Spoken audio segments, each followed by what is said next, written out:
Welcome back to the Perpetual Wealth Podcast, a show for clients of Paradigm Life. This season, we're empowering you to take control of your financial future using the core principles of the Perpetual Wealth Strategy. Now, before we dive in, a quick but essential disclaimer. While this podcast is primarily for our valued clients at Paradigm Life, it's open to anyone interested in enhancing their financial knowledge. However, please remember that our information should not be taken as a direct tax, legal, or financial advice. We strongly recommend consulting with a wealth strategist at Paradigm Life or your financial team before making any decisions based on our discussions. Today, we continue our journey into cash flow, protection, and wealth building, the foundational principles of the Perpetual Wealth Strategy. Let's dive in and explore how to optimize your wealth and achieve financial independence. Your journey continues now. So it's probably 2009, 2010, and I distinctly remember the office space because it was the first office that we moved into as an organization after some pretty significant chaos. And in walks this guy, and he had sent me a text, and he was at the time working for New York Life as a financial advisor. And fast forward almost 15 years, and here's Wade Reed. We're doing a podcast about the Perpetual Wealth Strategy, specifically focusing this episode on cash flow. Wade is an incredible wealth strategist at Paradigm Life. He's been here for almost 2 years. Actually, Three and a half. Holy cow! Check that, Pat. Holy Been cow! longer than you think. Well, it's kind of like COVID. I think COVID messes with time. It does. 3.5 years. That's incredible. Yeah, because it was right before COVID. It was like right. Yeah, I remember that. But Wade, now we're together, or we're working together, and we're going to be doing a podcast for season 3 of the Perpetual Wealth Strategy podcast, specifically focusing this episode on cash flow. But why don't you take a moment and talk about what you've been up to? Like what happened after we met in 2009, 2010? I can't remember the exact year, but tell us your story. Yeah, sure thing. Thanks, Pat. Thanks for letting me join you for this little conversation about cash flow. I would push this back just a little bit further to 2005 because that's when I had this epiphany that my career path was not physical therapy. It was personal finance. And it just rocked my world because I had this little whisper come to me that year. I was in my undergraduate days. I was recently married.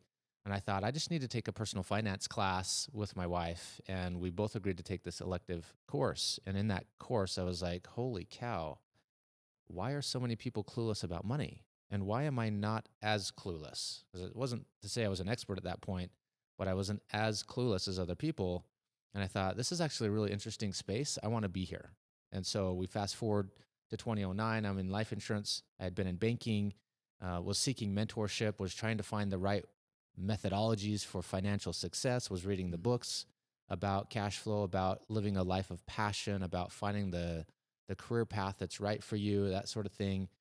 So I knew I needed to be here. I knew that there was a big problem in the world around money and how emotionally taxing it was for those preparing for retirement as well as those who were younger trying to just make ends meet.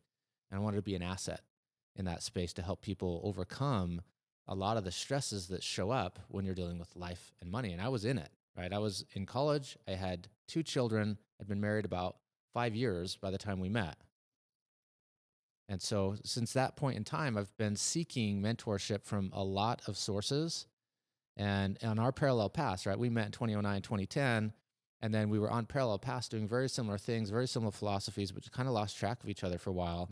But I'd been subtly checking in on your organization over the years to see where you were at, if you were still in doing the same types of things. And I always knew that if I changed my path a little bit from the path I was currently on at that point in time, coaching small business owners, that I would likely make a shift and join forces because we were so aligned from the very beginning. We saw similar. I think we've experienced similar gaps, right? It's the gap between why people struggle, right? Yeah. And why they don't have to struggle. Why there are strategies out there, there's systems out there, there's solutions out there. But you see in the financial services world, right? There's typically this myopic focus on one area or another. Yeah. And typically it's the area of investment, right? Mm-hmm. It's how can I get the highest return? And how, can I position my assets here, in this account, and this account? And there's just so much more. There's so much more to, a healthy financial life. And so Yeah. looking at how the perpetual wealth strategy has evolved over the years, okay, it has aligned. Our philosophies, in a sense, have aligned, and you bring, I would say, a more holistic approach to wealth building, because obviously at Paradigm Life, our focus was a financial product, right? Still Right. is, right? It's Right. it's a core financial product, right? That plays so many different roles in finance. Okay. And now what we've done is, we're obviously experiencing clients, experiencing that gap, like finding, where people are making mistakes and, hurting themselves financially, and figuring out ways, right, to provide solutions, whether it's in the form of education, product or service, or other tools like technology. But you experienced, I would say, for a number of years working with our friend Garrett Gunderson at Wealth Factory, Yeah. right, and experiencing kind of the nature of holistic financial strategy and wealth strategy. So what you bring to the table isn't just like stuff that you regurgitate from a book, but it's like literal experiences with Yeah, I mean, clients, right, and the challenges that they face outside of the specific, financial product world. Yeah, absolutely. And to give proper context to that, over 9 years, from 2010 to 2019, I had a chance to work with over 700 clients. And most financial advisors over their entire lives may work with 700 to 1,000 over 30 to 40 years. I did that over 9. And we worked very, very comprehensively with this client base, almost exclusively business owners. And part of the reason for that particular group was because the nature of their problems were the same and yet a little more advanced. And there was a need for more complex planning at times because of the holistic nature of a business owner. Like, you've got your business revenues intermixed with your personal revenues. You don't have a personal financial life without a business life, so we have to get the business figured out. The entity structure's got to be right. The tax structure's got to be right. And not just the business entity structure, but the asset protection pieces, which we'll probably talk about on another episode. Yep. But you've got to have estate planning in place. And sometimes there's more sophisticated planning there that is necessary for some versus others. So I developed this really broad spectrum of knowledge, and often more depth in that area than many other advisors could get, because of just the sheer number of people I got to work with to take them through a process that they had hired us to take them through. And that's pretty rare in the financial services industry, to have people hire you, Yep. Pay you a fee, take you through a process, as opposed to just sell you something. Yep. And it's because of that as I work with my clients, I have the perspective of the critical nature of cash flow and having liquidity sources.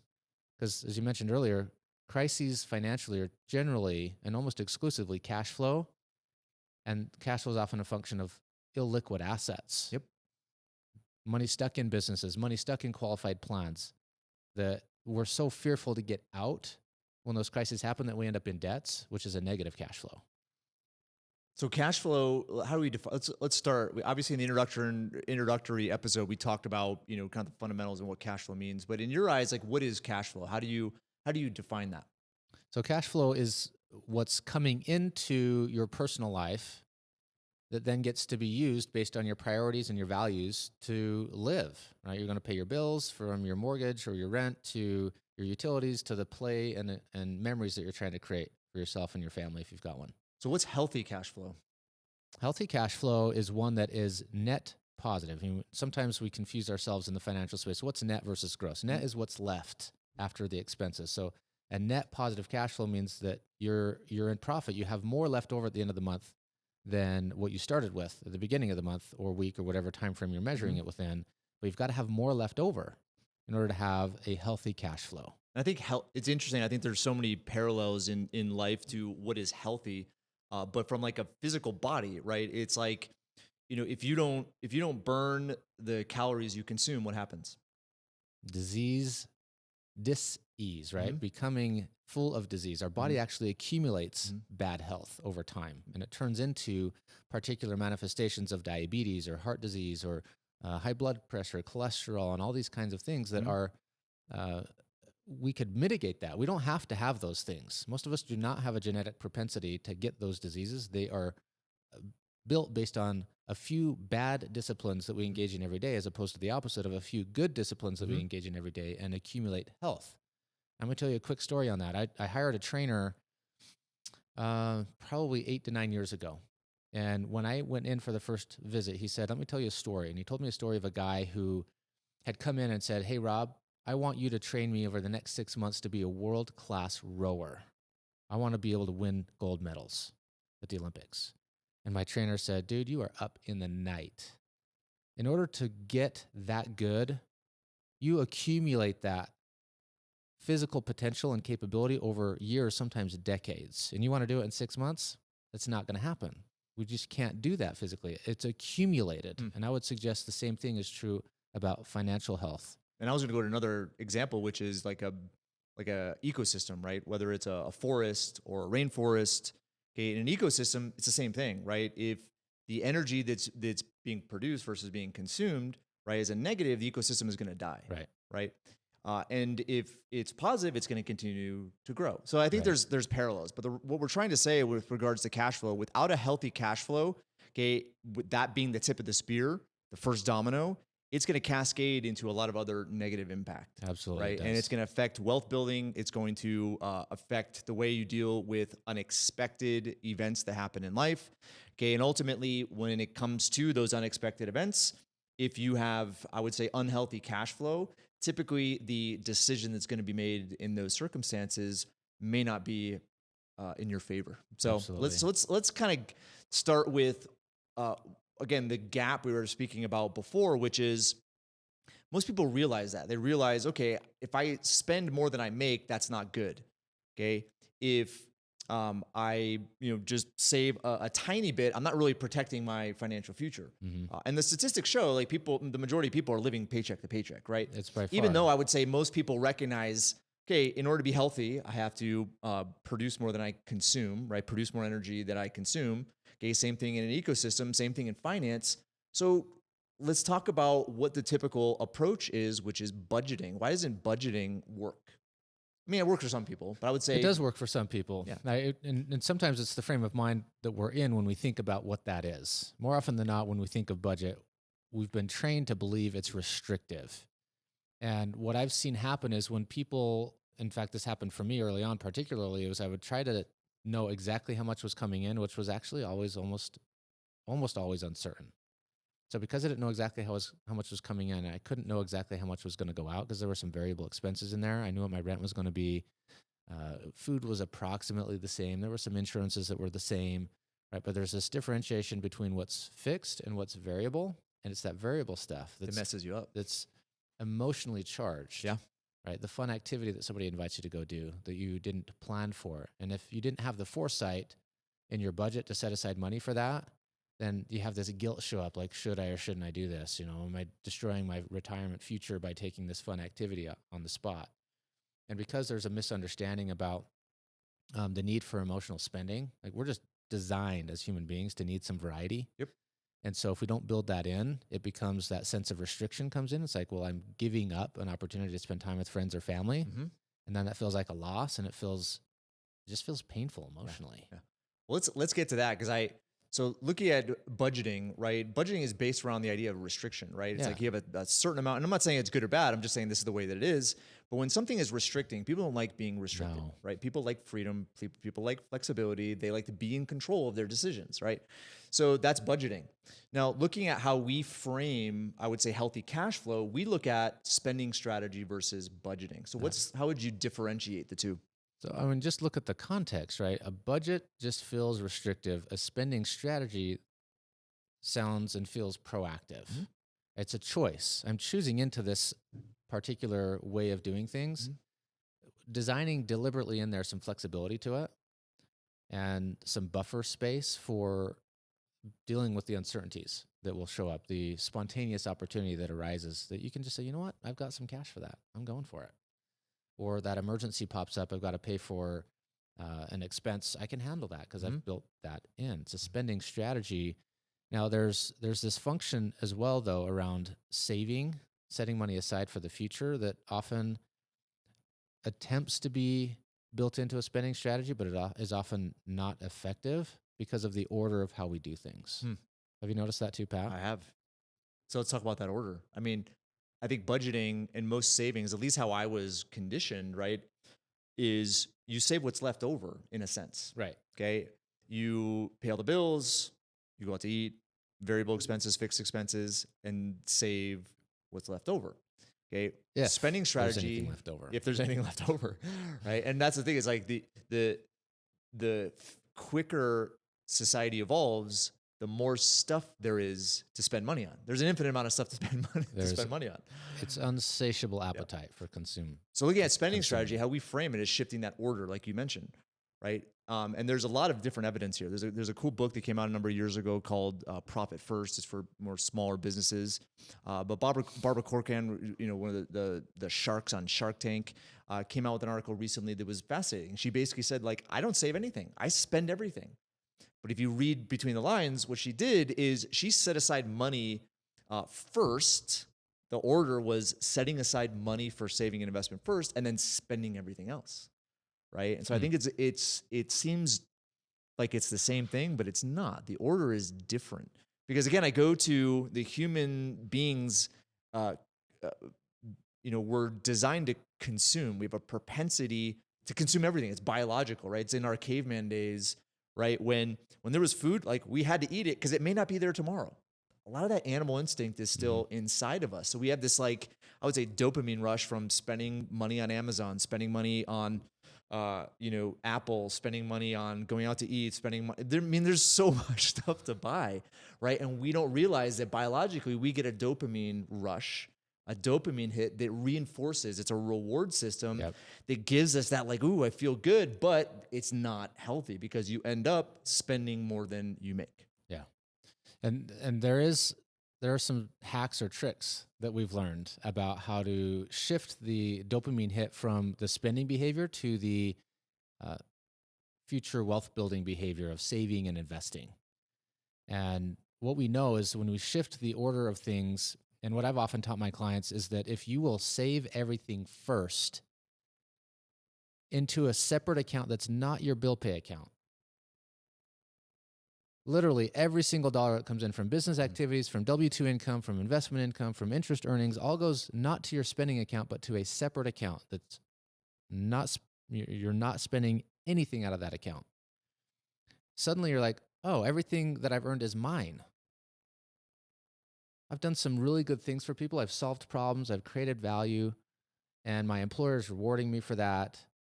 My customers are rewarding me for that. I get to keep all this money first and decide what matters to me most.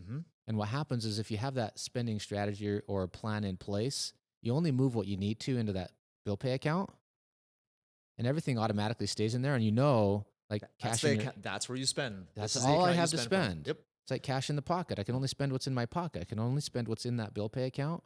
And only in rare circumstances where a life event happens that was kind of unexpected or a new opportunity shows up that was unplanned, we can evaluate that according to our values and priorities in life and go, okay, I'm going to move deliberately some money out of that other account into this so that I can make that expenditure or that investment or pay that bill or give for that matter. Give generously, which a lot of my clients have always said they want to do, but it's the last thing that they actually do. It's shocking.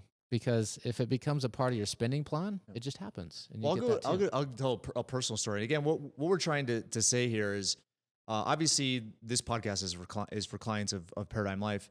You can, of course, go to our website. We have the two tools I mentioned on the introduction, Wealth View 360 and the Hierarchy of Wealth. These are self-evaluation tools, so you can really get a pulse on where you are financially. There's also some strategic partner references in there. We have a couple tools from a cash flow perspective. They're mostly technology tools that will allow you to incorporate this new order of cash flow.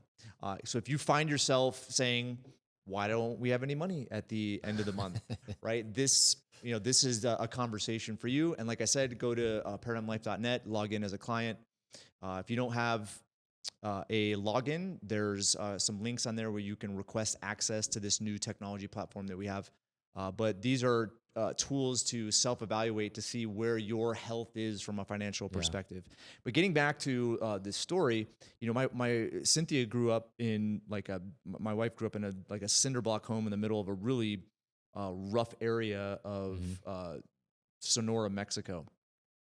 And she never had birthday parties. Like she got Christmas maybe once every 3 or 4 years, like Christmas presents. Wow. So really, really impoverished circumstances. And then she moves to the United States. We get married, and so now it's so much different. But if you look at what was built into kind of her habits when it comes to finance, right? When money was there, you spent it because you didn't know if money was going to come the next month. Now, even though it isn't our circumstances, it's part of how she was wired. And so when I learned a lot of this, okay, we incorporated it immediately. And so because what would end up happening is just like spending money on the kids here. And it was all the kids. It was rarely her, even though there's some, shoes that just appeared out of nowhere every once in a while. But you had a lot of stuff for the kids. They went here, they did this activity, they did this.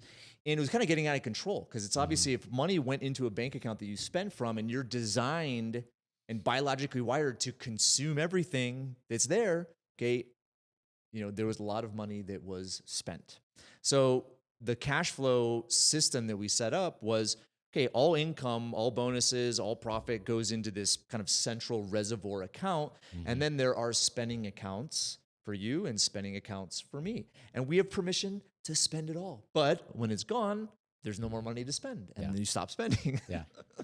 So that was the story. Again, if you really understand the biology, your biology, and no one is really exempt from this, but if you understand that we're designed to consume, and if you recognize that cash flow is a very important component of your financial health, having a system that is set up with the understanding, okay, that we're biologically designed to consume, but we're also biologically designed not to, essentially be forced to do something or feel restricted, like budgeting.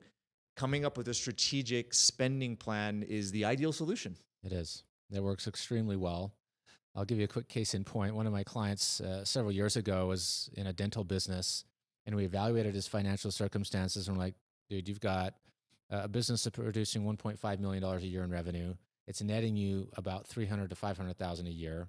You've got $1.3 million sitting on 401k. Why do you have $1.5 million in debt?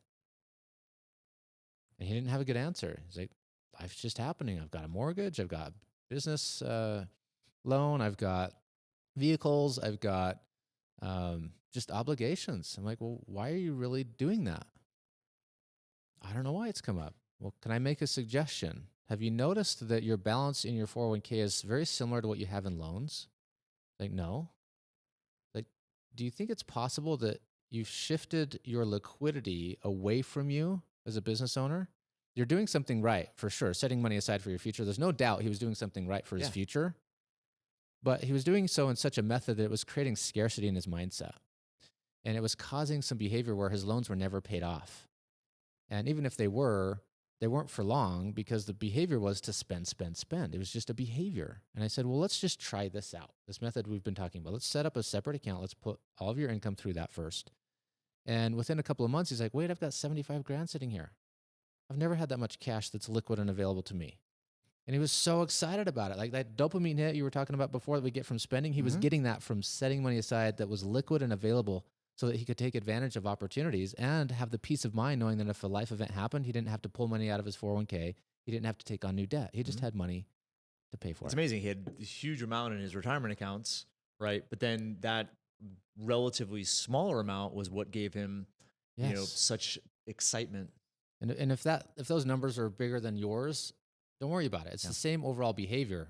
Take them down by relative, a digit on either end, and you're making 150 a year, and you're netting out 30 to 50, right? It doesn't matter so much how much you have coming in. It's just the behavior around those dollars that matters above anything else. So we look at an ideal, like one of our ideal targets as wealth strategists is to look at about 20%. So living off of about 80% of your income.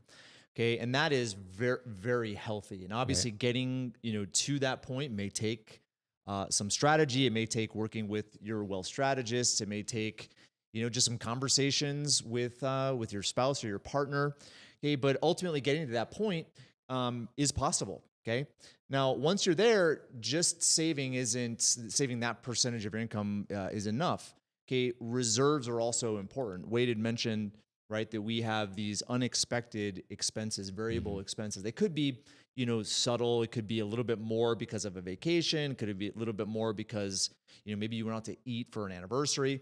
But you could have a medical emergency. Right. You could have, a car accident. You could have something with kids. Okay, there are some significant expenses that I feel are probably inevitable for people. So having between 3 to 6 months of liquidity, okay, is vital in order to buffer the valleys, right, of cash flow.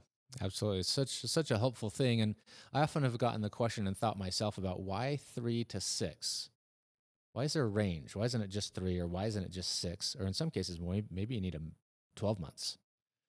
What I've come to understand about how job losses work or transitions work is if you're a single income household, 6 months is the right amount, because if that's all that's coming in is from one income earner, you might need up to 6 months to replace your skill set or find a new employer.